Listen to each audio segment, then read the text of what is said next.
If Overwatch isn't launching, stuck on playing now, or nothing happens when you hit play, the fix is Battle.net's built-in repair tool, and it spares you a full reinstall. First, fully close Battle.net, open Task Manager, and any Battle.net, Agent, or Overwatch tasks still running. Since the stuck process is what pins the game on playing now. Right-click, End Task. Then reopen Battle.net, Games, Overwatch, click the gear icon next to the play button, choose Scan and Repair, then begin scan. That checks every game file and re-downloads anything that's corrupted. The top reason that the game won't open. So give it a few minutes. Once the scan reaches 100%, launch Overwatch. And it opens straight to the main menu. Still dark? Close Battle.net again. Press Windows plus R.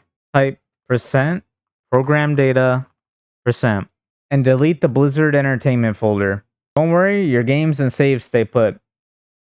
You just need to sign back in next time you launch Battle.net. And if the game broke right after a patch, update your graphics driver to the latest stable version. An outdated driver blocks the launch outright.